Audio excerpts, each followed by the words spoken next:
Hello hi Karnataka, ನಾನು ನಿಮ್ಮ ಸಿಂಧು ಮಧುಗಿರಿ. ಇದು ಸಾಟರ್ಡೆ ವ್ಲಾಗು. ಸಾಟರ್ಡೆ ಬಂದು ನಾನು ಊರಿಗೆ ಹೋಗ್ತಾ ಇದ್ದೆ. ಯಾಕಪ್ಪ ಅಂದ್ರೆ ನಮ್ದು ಒಂದು ಅರ್ಕೆ ಇತ್ತು. ಸೊ ಅದು ಯಾವುದು ಅರ್ಕೆ, ಯಾವ ಟೆಂಪಲ್ ಅನ್ನೋದು ನೆಕ್ಸ್ಟ್ ವ್ಲಾಗಲ್ಲಿ ಬರುತ್ತೆ. ಈ ವ್ಲಾಗ್ ಬಂದು ನಮ್ಮೂರು ಏನಪ್ಪಾ ಅಂದ್ರೆ, ನಮ್ಮೂರಲ್ಲಿ ಒಂದು ಬೆಟ್ಟ ಇದೆ. ಆ ಬೆಟ್ಟದ ಮೇಲೆ ಒಂದು ಟೆಂಪಲ್ ಇದೆ, ವೀರಭದ್ರಾಯ ಸ್ವಾಮಿ ಟೆಂಪಲ್ ಅಂತ ಹೇಳಿ. ಅಲ್ಲಿ ತುಂಬಾ ಫೇಮಸ್ ಆಗಿರೋದು ಕಮಲಾ ಹೂವು. ಆ ತೊಟ್ಟಿಯಲ್ಲಿ ಫುಲ್ ಕಮಲಾ ಹೂವಿದೆ ಅಂಡ್ ತುಂಬಾ ಫೇಮಸ್, ಚೆನ್ನಾಗಿರುತ್ತೆ ಅಲ್ಲಿ. ಅಂಡ್ ನಮ್ಮೂರಲ್ಲಿ ವರ್ಷಕ್ಕೊಂದ್ಸಲ ಇಲ್ಲಿ ಊಟ ಹಾಕಿಸ್ತಾರೆ. ಅಂಡ್ ಆ ಬೆಟ್ಟದ ಹತ್ರನೇ ನಮ್ಮೂರ ಹೈಸ್ಕೂಲ್ ಇರೋದು. ಹೈಸ್ಕೂಲ್ ಬಂದು 8th 9th 10th ಅಲ್ಲಿ ಫುಲ್ ಹೈಸ್ಕೂಲ್ ಇದೆ. ಅಂಡ್ ಅಲ್ಲಿ ಗ್ರೌಂಡ್ ಕೂಡ ಇದೆ, ತುಂಬಾ ಚೆನ್ನಾಗಿರುತ್ತೆ ಗ್ರೌಂಡ್. ಅಂಡ್ ಆಟ ಆಡೋದಕ್ಕೂ ಅಷ್ಟೇನೆ ತುಂಬಾ ಚೆನ್ನಾಗಿರುತ್ತೆ. ಅಂಡ್ ನಮ್ಮೂರ್ ಬೆಟ್ಟ ತುಂಬಾ ಚೆನ್ನಾಗಿದೆ, ಒಳ್ಳೆ ಪ್ಲೇಸ್, ಒಳ್ಳೆ ಕ್ಯಾಂಪಿಂಗ್ ಮಾಡ್ಬೋದು, ಒಳ್ಳೆ ಪ್ಲೇಸ್ ಕೂಡ ಅಷ್ಟೇನೆ. ಅಂಡ್ ಒನ್ ಟೈಮ್ ಆರಾಮಾಗಿ ವಿಸಿಟ್ ಮಾಡ್ಬೋದು, ತುಂಬಾ ಚೆನ್ನಾಗಿದೆ. ಯಾರೆಲ್ಲ ನೋಡಿಲ್ಲ ಅಂದ್ರೆ ನಮ್ಮೂರ್ ಅಕ್ಕಪಕ್ಕ ಇರೋ ತುಂಬಾ ಜನ ನೋಡಿರ್ತಾರೆ ಆಲ್ಮೋಸ್ಟ್. ನಮ್ಮೂರ್ ಬಂದು ಕೊರಟಗೆರೆ ತಾಲೂಕ್ ಇರೋದು. ಅಂಡ್ ತುಂಬಾ ಜನ ಗೊತ್ತಿರುತ್ತೆ ಯಾವ ಊರು ಯಾವ ಪ್ಲೇಸು ಅನ್ನೋದು. ಅಂಡ್ ನಾವು ಬೆಟ್ಟ ಹತ್ತಕ್ ಸ್ಟಾರ್ಟ್ ಮಾಡಿದ್ವಿ ಮಾರ್ನಿಂಗ್ 7:30ಗೆ ಬಂದಿದ್ವಿ ಬೆಟ್ಟ ಹತ್ತೋಣ ಅಂತ ಹೇಳಿ. ಅಂಡ್ ನಾವು ಬಂದಿದ್ದು ಚಿಲ್ಡ್ರನ್ಸ್ ಬಂದಿದ್ರು. ಅಂಡ್ ನಮ್ಮ ಅಕ್ಕನ ಮಕ್ಳೇ ಬಂದಿದ್ದು, ನಾನು ಒಬ್ಳೆ ಹೋಗಿದ್ದು. ನಮ್ಮ ಪಾಪನ್ ನನ್ನ ಮನೇಲೆ ಬಿಟ್ಟು ಹೋಗಿದ್ದೆ, ಯಾಕಂದ್ರೆ ಬೆಟ್ಟ ಹತ್ತೋದಕ್ಕಾಗಲ್ಲ ಚಿಕ್ಕ ಪಾಪು ಅಂತ ಹೇಳಿ. ಅವ್ರ ಮನೇನೆ ಬಿಟ್ಟು ಹೋಗಿದ್ದೆ ನಾನು. ನೋಡ್ತಾ ಇರ್ಬಹುದು ಆ ಬೆಟ್ಟದಿಂದ ನಮ್ಮೂರ್ ವ್ಯೂ ಯಾವ ತರ ಕಾಣಿಸ್ತಿದೆ ಅಂತ ಹೇಳಿ. ನಮ್ಮೂರು ಯಾವ ಊರ್ಗೇನ್ ಕಮ್ಮಿ ಇಲ್ಲ ಕಣ್ರಿ, ತುಂಬಾ ಚೆನ್ನಾಗಿದೆ.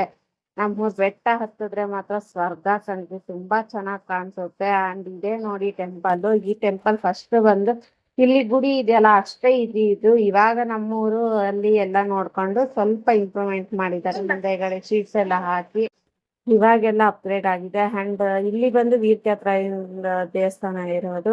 ಅಂಡ್ ಇಲ್ಲಿಂದ ವ್ಯೂ ತುಂಬಾ ಚೆನ್ನಾಗಿ ಕಾಣಿಸುತ್ತೆ. ಮಾರ್ನಿಂಗ್ ಟ್ರೆಕ್ಕಿಂಗ್ ಅಷ್ಟೇನೆ ತುಂಬಾ ಚೆನ್ನಾಗಿರುತ್ತೆ. ಮಾರ್ನಿಂಗ್ 5:30 6 o'clock ಹಂಗೆ ಬಂದ್ರೆ ಟ್ರೆಕ್ಕಿಂಗ್ ತುಂಬಾ ಚೆನ್ನಾಗಿ ಮಾಡ್ಬೋದು. ಅಂಡ್ ನಮ್ಮ ಅಕ್ಕನ ಮಕ್ಳು ಇಬ್ರು ಹಾರ ಮಾಡ್ತಾ ಇದ್ದಾರೆ, ಅದೇ ಹೂವಿನೊಳಗೆ, ಕಮಲಾ ಹೂವಿನೊಳಗೆ. ಹಾರ ಮಾತ್ರ ತುಂಬಾ ಚೆನ್ನಾಗಿತ್ತು. ಅದೆರಡು ಹಾರನ ದೇವ್ರಿಗೆ ಹಾಕ್ಬಿಟ್ಟು ನಾವು ಹಾಗೆ ಸ್ವಲ್ಪ ಮುಂದೆ ಹೋದ್ವಿ. ತುಂಬಾ ಚೆನ್ನಾಗಿದೆ ಅಲ್ಲೊಂದು ಪ್ಲೇಸ್. ಅಲ್ಲಿ ನೋಡಿ ಹಾರ ಟೈಪ್ ಎಷ್ಟು ಚೆನ್ನಾಗಿ ಮಾಡಿದ್ದಾರೆ ಆ ಕಮಲಾ ಹೂವಲ್ಲಿ. ಅಂಡ್ ಅದನ್ನೇ ನಾವು ದೇವ್ರಿಗೆ ಹಾಕಿದ್ವಿ.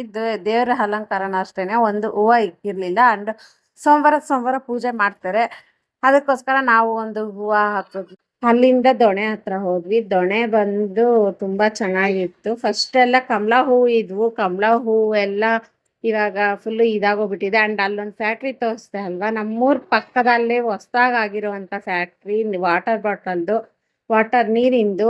ಅಂಡ್ ತುಂಬಾ ಚೆನ್ನಾಗಿರುತ್ತೆ. ಅಂಡ್ ನಮ್ಮೂರಲ್ಲಿ ಆಲ್ಮೋಸ್ಟ್ ಇವಾಗ ಎಷ್ಟೊಂದ್ ಜನ ಕೆಲ್ಸಕ್ಕೆ ಹೋಗ್ತಾರೆ ಅಂತ ಅನ್ಕೊಂಡಿದೀನಿ ನಾನು.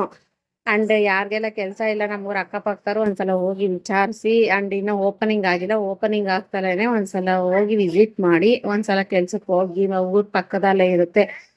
ಅಂಡ್ ಅಲ್ಲಿ ಹಾಗೆ ಸ್ವಲ್ಪ ಹೊತ್ತು ಟೈಮ್ ನ ಸ್ಪೆಂಡ್ ಮಾಡ್ಕೊಂಡು, ಅಂಡ್ ನಮ್ಮ ಮಕ್ಳು ಎಲ್ಲ ಆಟ ಆಡ್ತಾ ಇದ್ರು. ಅಂಡ್ ಆಟ ಆಡೋದನ್ನ ಸ್ವಲ್ಪ ಹೊತ್ತು ಎಂಜಾಯ್ ಮಾಡ್ತಾ ಇದ್ದೆ ನಾನು, ಯಾಕಂದ್ರೆ ನಾನು ಸಿಟಿಯಲ್ಲಿ ಇದ್ದು ತುಂಬಾ ಬೋರ್ ಆಗ್ತಾ ಇತ್ತು. ಅದಕ್ಕೋಸ್ಕರ ಸ್ವಲ್ಪ ಚಿಲ್ ಮಾಡೋಣ ಅಂತ ಹೇಳಿ ಬೆಟ್ಟಕ್ಕೆ ಹೋಗಿದ್ದು. ಸ್ವಲ್ಪ ಚಿಲ್ ಮಾಡಿದೆ. ಅಂಡ್ ಅವ್ರಿಗೂ ಅಷ್ಟೇನೆ, ಮಕ್ಳಿಗೂ ಅಷ್ಟೇನೆ ತುಂಬಾ ಚೆನ್ನಾಗಿ ಆಟ ಆಡುತ್ತೆ. ಅವರು ಅಷ್ಟೇನೆ ಕಲ್ಲೆಲ್ಲ ಎಸಿತಾ ಇದ್ರು ನೀರೊಳಗೆ, ತುಂಬಾ ಚೆನ್ನಾಗಿ ಎಸಿತಾ ಇದ್ರು. ಒಬ್ರಿಗಿಂತ ಒಬ್ರು ಕಾಂಪಿಟೇಷನ್, ನಾನ್ ಎಸಿತೀನಿ ನೋಡು ಅಂತ ಹೇಳಿ. ನೋಡಿ ಒಬ್ಬೊಬ್ರೆ ಹೆಂಗ್ ಎಸಿತಾರೆ ಅಂತ ಹೇಳಿ ಎಲ್ಲ ಹೋಗ್ಬೇಕು ಆ ತರ ಎಸಿತಾ ಇದ್ರು, ತುಂಬಾ ಚೆನ್ನಾಗಿತ್ತು. ಅಂಡ್ ನಮ್ಮ ಅಕ್ಕನ ಮಗಳು ಚಿಕ್ಕವಳು, ನಾನು ಎಸಿತೀನಿ ನೋಡು ಚಿಕ್ಕಮ್ಮ ಅಂತ ಹೇಳಿ ಒಂದ್ ಕಲ್ಲು ಎಸೆದ್ಲು. ಅವಳ್ದು ಒಂದೇ ಹತ್ರ ಹೋಗ್ಬಿಟ್ಟು ತುಂಬಾ ಚೆನ್ನಾಗಿತ್ತು ಅವಳ್ದುನು. ಅಷ್ಟೇ ಅಲ್ಲಿ ಮುಗಿಸ್ಕೊಂಡು ನಾವು ಕೆಳಗಡೆ ಬಂದ್ವಿ ನಡ್ಕೊಂಡು. ಅದು ಕೆಳಗಡೆ ಇಳಿಬೇಕಾದ್ರೆ ಸ್ವಲ್ಪ ಸ್ಲಿಪ್ ಆಗುತ್ತೆ ಅನ್ಕೊಂಡಿದೀನಿ ಮಳೆ ಬಂದಾಗ, ಬಟ್ ಸ್ಲಿಪ್ ಆಗೋದಿಲ್ಲ, ತುಂಬಾ ಚೆನ್ನಾಗಿ ಗ್ರಿಪ್ ಸಿಗುತ್ತೆ. ಅಂಡ್ ಅಲ್ಲಿಂದ ಬರ್ತಾಲೇನೆ ನಮ್ಮ ಅಕ್ಕನ ಮಕ್ಳೆಲ್ಲ ಅಲ್ಲಿ ನೇರ್ಲೆ ಮರ ಇದೆ, ನೇರ್ಲೆನಿದಾವೆ ಅಂತ ಹೇಳಿ ಹೋಗಿ ನೇರ್ಲೆಹಣ್ಣು ಉದುರಿಸ್ತಾ ಇದ್ರು. ಅಂಡ್ ನನ್ಗೂ ಸ್ವಲ್ಪ ಕೊಟ್ರು ತಿನ್ನು ಅಂತ ಹೇಳಿ, ಯಾಕಂದ್ರೆ ಫಸ್ಟ್ ಸೀಸನ್ ಅಲ್ಲಿ ಫಸ್ಟ್ ನೇರ್ಲೆಹಣ್ಣಿದೆ, ನಾನು ಫಸ್ಟ್ ತಿಂದಿದ್ದು. ನಾನು ದುಡ್ಡು ಕೊಟ್ಟು ತಿನ್ನೋದು ಕಮ್ಮಿನೇ ಹೊರ್ಗಡೆ. ನಾನು ಊರ್ಗ್ ಹೋದಾಗ ಜಾಸ್ತಿ ತಿಂತೀನಿ ಇಂಥವೆಲ್ಲ, ನೇರ್ಲೆ ಹಣ್ಣು, ಮಾವಿನ ಹಣ್ಣು, ಪ್ರತಿಯೊಂದು ಹಣ್ಣುನು ಅಷ್ಟೇನೆ ನಾನು ಊರ್ಗ್ ಹೋದಾಗ ಜಾಸ್ತಿ ತಿಂತೀನಿ. ಅಂಡ್ ನಮ್ಮ ಮನೆ ಅಕ್ಕಪಕ್ಕನೆ ತುಂಬಾ ಇದಾವೆ ಗಿಡಗಳೆಲ್ಲ, ಸೀಬೆಕಾಯಿ ಮತ್ತೆ ದಾಳಿಂಬೆ ಅಂಡ್ ತೆಂಗಿನಕಾಯಿ, ಅದೆಲ್ಲ ನಮ್ಮ ಮನೆ ಅಕ್ಕಪಕ್ಕನೇ ಇದೆ. ನಮ್ಮ ಮನೆ ಸುತ್ತಲೂ ನಾವು ಹಾಕಿರೋದೇ ಬರೀ ಹಣ್ಣುಗಳದು ಮತ್ತೆ ಮರಗಳು ಜಾಸ್ತಿ ಹಾಕೊಂಡಿದೀವಿ, ಯಾಕಂದ್ರೆ ನಾವು ಪರಿಸರ ಪ್ರೇಮಿಗಳು. ಅದಕ್ಕೋಸ್ಕರ ಹೇಳಿ ನಾವು ಮರ ಗಿಡಗಳನ್ನ ಜಾಸ್ತಿ ಹಾಕೊಂತೀವಿ. ಅಂಡ್ ಫಸ್ಟ್ ಪ್ರಾಣಿಗಳನ್ನ ಸಾಕ್ತಾ ಇದ್ವಿ, ಬಟ್ ಪ್ರಾಣಿಗಳನ್ನ ಇವಾಗ ಸಾಕ್ತಾ ಇಲ್ಲ. ಯಾಕಂದ್ರೆ ಇವಾಗ ಅಂತ ಟೈಮು ಇಲ್ಲ, ಸಾಕೋಕ್ ಆಗೋದು ಇಲ್ಲ ಇವಾಗ.